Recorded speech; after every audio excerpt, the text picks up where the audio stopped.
সিঙ্গাপুরের ব্যবসায়ী এরিক শ দান আর জনকল্যাণমূলক কাজের জন্য তার আলাদা সুনাম আছে।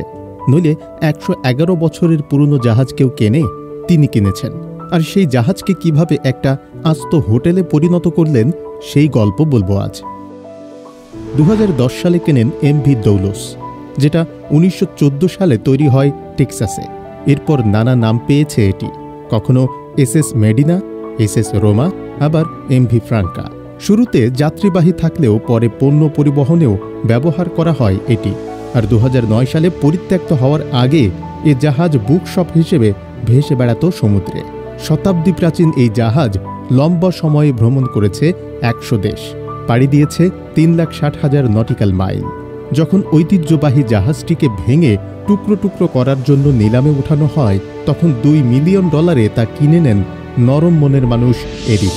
তখনও ঠিক করেননি কি করবেন। পরে সিদ্ধান্ত নেন এটিকে শিপ হোটেল হিসেবে তৈরি করবেন। যেমন ভাবনা তেমন কাজ।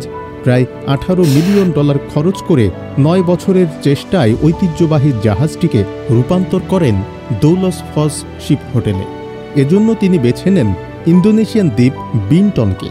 এখানে সবকিছু ঠিক রেখে এরিকের পরিকল্পনা অনুযায়ী দৌলস ফস হয়ে যায় নান্দনিক এক ৫ তারকা শিপ হোটেল। এর ৯৩টি রুমকে কেবিন, ফ্লোরকে ডেক আর স্টাফদের ডাকা হয় ক্রু নামে। সব ধরনের আধুনিক সুবিধা থাকা দৌলস যতটা খ্যাতি পেয়েছে, তার সৌন্দর্য, আতিথেয়তা আর মনোরম পরিবেশের জন্য তার চেয়েও বেশি নজর কেড়েছে ৭৪ বছর বয়সী এরিক, যিনি মোটা টাকা বিনিয়োগ করে বেতন নেন বছরে মাত্র $১। শুধু কি তাই, এই হোটেলের আয়ের বড় অংশ তিনি দাতব্য কাজের জন্য দিয়ে দেন অনুদান হিসেবে। তবে দিলখোলা এরিক কেবল দাতব্য কাজ নয়, ব্যবসাতেও দক্ষ। নিজ দেশ সিঙ্গাপুরে গড়েছেন আরেকটি ভাসমান রেস্তোরাঁ, স্টিওয়ার্ডস রিভারবোর্ড।